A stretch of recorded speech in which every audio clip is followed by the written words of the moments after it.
What is up, guys? Cloaking Arbiter with Cloaking Arbiter Figuring Toy Reviews here, and today we will be reviewing another one of my custom figures. Excuse my voice if I sound a little under the weather.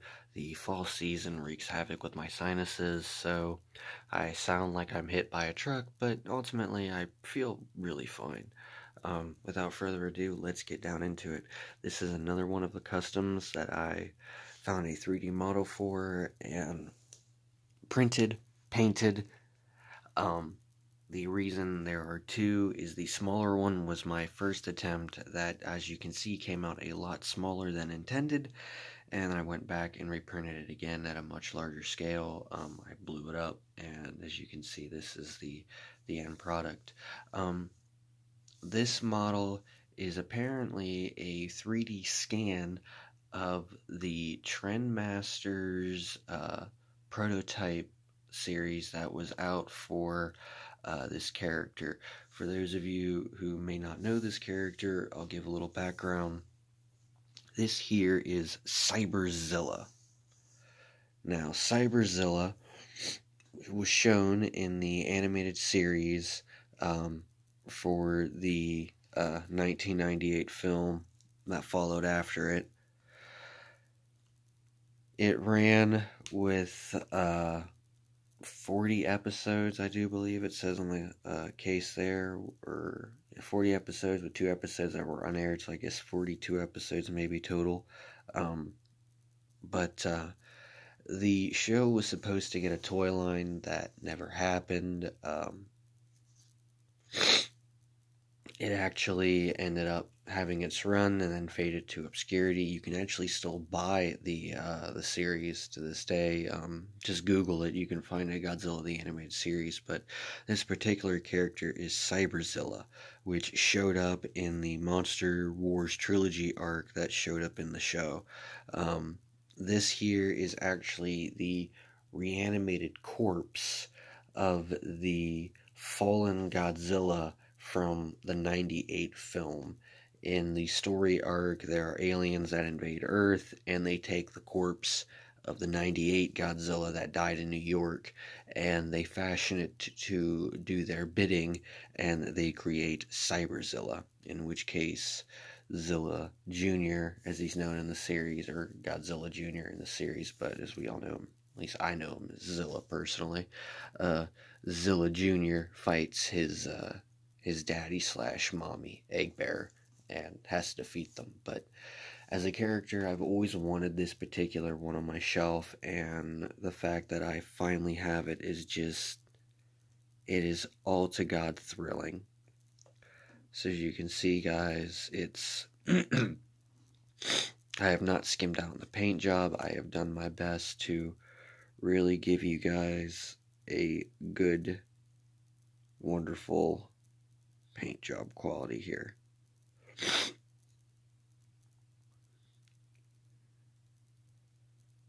Gave it a metallic shine.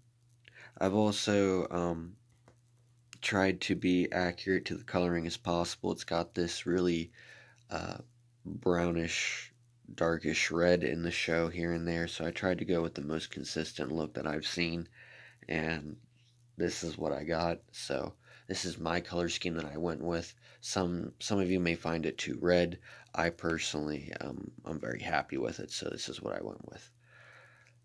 So let's get into some size comparisons, and the smaller one here is literally paint for paint, size for size, well, except for size, of course, but is literally just this here, but his arm is slightly tilted up higher.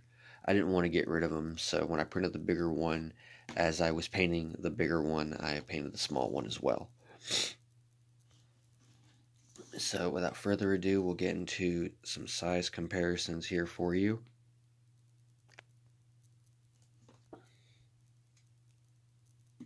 Here you are. There we go.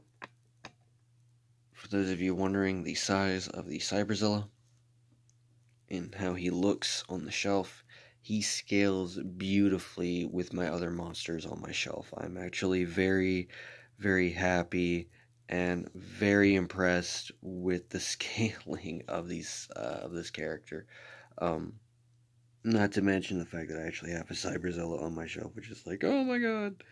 Um, but here you go. Oh, fun little fact for those of you who may know the Taco Bell Happy Meal, or Happy Meal, but kids meal that came out back in '98, which I actually got this from Taco Bell when I was a kid. Back in '90, I was like 4 years old, and I got this as a toy. Um, if you actually have this character, he legit is damn near within perfect scaling of what Zilla is to the American Legendary Monsterverse. You can go Google it, like legit, this is actually pretty close, damn near on par with the exact scaling of what Zilla is to the 98 or to the legendary MonsterVerse Godzilla. So there's a fun, cute little fact there for you. So if you have this particular character, and you have say a Playmates Godzilla, both the NECA and the Playmates are literally the same scale for their height for size. So I have these two, as you can see here. The way they're posed is literally on my shelf, but I have a Playmates behind this Zilla, so I can see on my shelf that wonderful little joke of the scaling. And now I also have a Godzilla versus Cyberzilla. It was just by lucky coincidence that this, when it printed small, actually printed in scale with this kid's meal. So yeah, there's a fun little rant behind the scenes on my shelf. So that's if you guys got that, there you go. There's a perfect scaling of Zilla to the legendary MonsterVerse Godzilla. But back to the main attraction, as you can see here, scaling is beautiful. Oh, here we go. Yeah, I am very, very, very happy with how the sizing came out for the character. Um, I couldn't have asked for a better sizing. We'll pull over my 98 Zilla over here. I've done some custom work. I've added pupils and straightened out the tail a bit, as you can see here. So,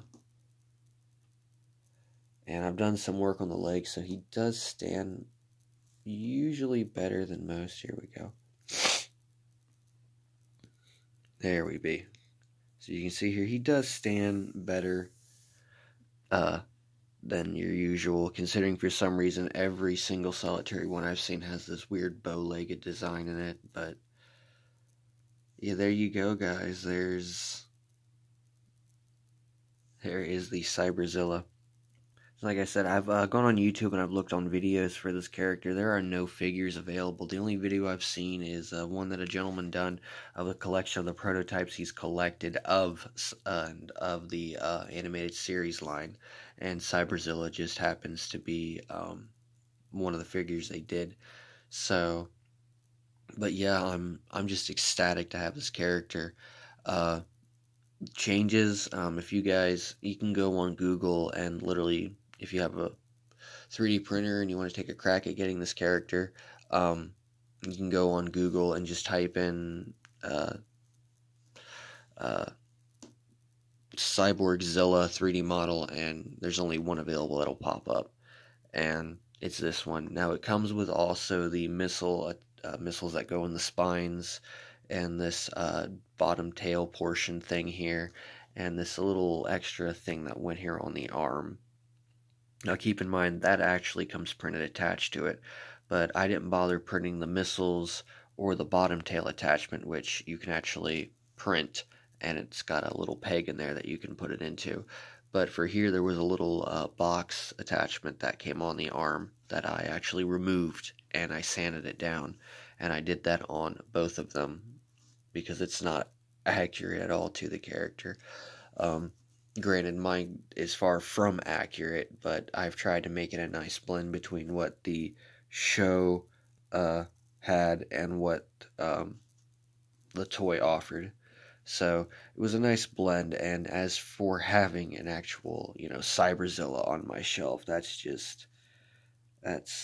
yeah. I'm ecstatic as all hell, guys. Like, that's just so awesome to be able to have this on my shelf.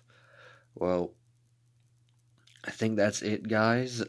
Without further ado, please like, comment, subscribe.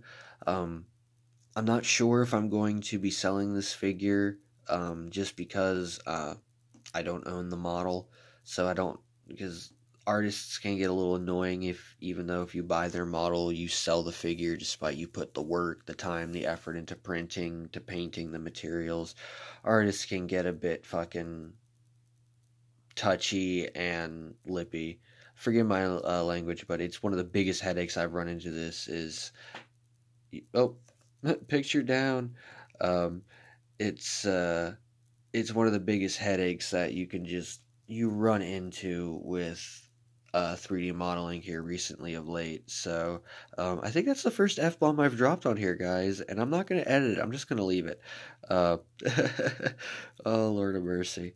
Um, but yeah, it's one of those moments where it's really got me frustrated immensely because of just the time and effort it takes to make these characters.